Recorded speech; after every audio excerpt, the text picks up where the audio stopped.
ইরানের প্রেসিডেন্ট একজন নীতি বাস্তবায়নকারী, তিনি সিদ্ধান্ত গ্রহণকারী নন।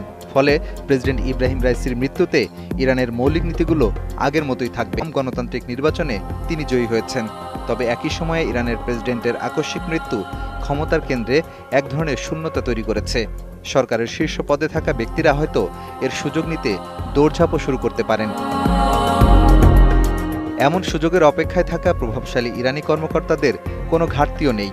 তারা ক্ষমতার কাঠামোর আরও উপরে উঠতে চান। আর রাইসির আকস্মিক মৃত্যুর ঘটনাটি খোদ খামেনিকেই একটি পরীক্ষার মুখে ফেলে দিয়েছে। বিশ্লেষকরা বলছেন, খামেনিকে এই ক্ষমতার হস্তান্তরের মাধ্যমে প্রমাণ করতে হবে নেতা হিসেবে তিনি দায়িত্ব পালনে কতটা সক্ষম।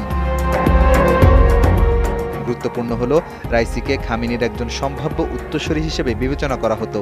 তিনি ছিলেন একজন অভিজ্ঞ, একজন মাওলানা, সাবেক প্রধান বিচারপতি এবং একটি বড় প্রতিষ্ঠানের সাবেক প্রধানও।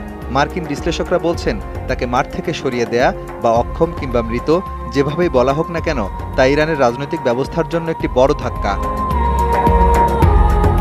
রাইসির কারণে আড়ালে থাকা পররাষ্ট্রমন্ত্রী আমির আবদুল্লাহিয়ানের মৃত্যুও তাৎপর্যপূর্ণ। তিনি পররাষ্ট্রমন্ত্রী হিসেবে খুব সক্রিয় ছিলেন।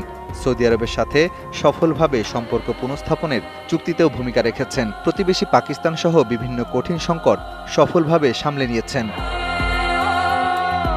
এই প্রাণহানি ইরানের পররাষ্ট্রনীতিতে হয়তো কোনো পরিবর্তন আনবে না, তবে এই অপ্রত্যাশিত ঘটনা মোকাবেলায় ব্যস্ত থাকার ফলে একাধিক স্থানে ইসরায়েলের বিরুদ্ধে লড়াই থেকে ইরানের মনোযোগ কিছুটা সরে যেতে পারে।